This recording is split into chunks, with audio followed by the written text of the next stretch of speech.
And start with one of these lead stories. During a rainy weekend in Washington, President Trump went on a Twitter tirade with attacks on law enforcement that even many supporters could not defend. Among them, quote, "Remember Michael Cohen only became a rat after the FBI did something which was absolutely unthinkable and unheard of until the witch hunt was illegally started? They broke into an attorney's office. Why didn't they break into the DNC to get the server or Crooked's office?" Where do we begin? The National Review's Andrew McCarthy, a former SDNY prosecutor and frequent critic of the Mueller investigation, responded, "Sir, in mobster lingo, a rat is a witness who tells prosecutors real incriminating information. Searches of lawyers' offices, common enough that DOJ has a procedure for them. Here it yielded evidence of crimes you said he should be jailed for.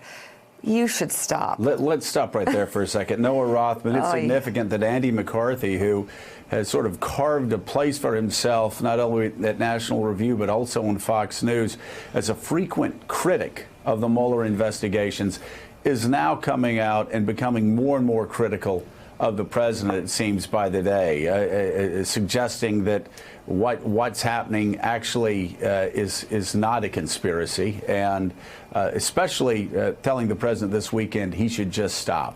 No, he's certainly right. Andy's correct on 2 points. One is sort of philosophical, and that is that the president, the head of the executive branch, the executor of America's laws, should not be calling people who work with the government, who work with prosecutors, rats, potentially in tainting future prosecutions by communicating to other potential cooperators that the head of the executive branch doesn't look kindly on this sort of thing, and that they might get a better deal if they were to decline to work with prosecutors. That's really dangerous, and it's certainly unprofessional and unbecoming of the executive branch. Secondarily, Andy's talking about the Southern District of New York, which isn't the Mueller probe, which isn't something that the president can just wave away. This is a state-level prosecution. Andy knows these guys.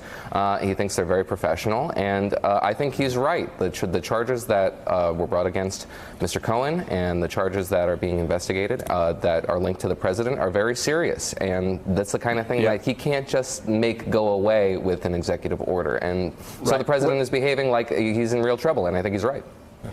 Well, Eddie Glaude, he also is behaving, as Andy pointed out, like a mobster. Yeah. He said, this is what mob bosses say. And by the way, when you use the word rat, that is somebody who is telling the truth to the feds. One other side comment here. We had a Republican president suggest, without irony, that somebody should break into DNC headquarters. Yeah, we'll just let that hang out there. So much hanging out there. The president is unhinged. Yeah, it seems like he's in a full, to echo Noah, he's in a full-blown panic here. The walls are closing in. One of the interesting things about this is that Trump has consistently undermined basic Republican principles, and one of those has been a kind of defense of the rule of law. He's just flouting this at every turn in light of his own self-interest here. So the idea of Donald Trump invoking language of a mobster, rat, only confirms in the kind of common sense understanding that he has mobster-like qualities. And so I think all of this is an indication, Joe, that he is in full-blown panic mode. The Twitter tsunami this weekend suggested that he knows something else is coming down the pike. He knows that an anvil is about to drop, not a shoe, an anvil. And so we're seeing him in some ways come unhinged. And Mika, we saw this a few weeks ago before the other shoe dropped in the Cohen case. We saw him go on tirades, and we're saying, well, Mueller or the Southern District of New York must be preparing something else.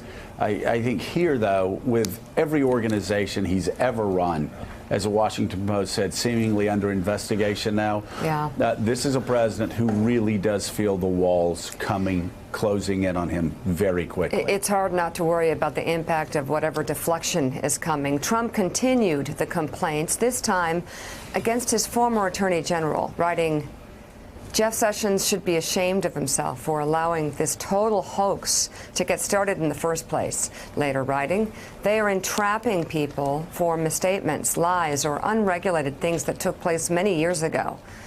Our president also complained about what he was seeing on television, quote, A real scandal is the one-sided coverage, hour by hour, of networks like NBC and Democrat spin machines like Saturday Night Live. It is all nothing less than unfair news coverage, and Dem commercials should be tested in courts. Can't be legal. Only defame and belittle. Collusion. Katty Kay, this once again proves our point. This is a president who not only has no interest in understanding NATO, no interest in understanding foreign policy, no interest, as unfortunately James Mattis found out after giving him a briefing of U.S. history across the world post-1945.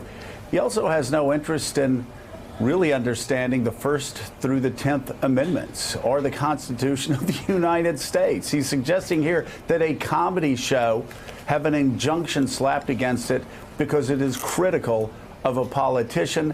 Any first-year law student would tell you in America that the most protected speech in America is political speech, and certainly this sort of parody fits neatly in there. Yeah, and it's not the first time the president has raised the prospect of revoking licenses of television networks he doesn't like, including CNN. He's mentioned NBC in the past. He's talked about the need to have a state broadcaster that more accurately, he feels, reflects his positions and supports the administration. I don't know why the president is doing this except to reach out to his base, because it wouldn't take him 2 seconds to find out that this was not something he could do. But the president doesn't seem to mind whether policies he floats on Twitter are actually enactable.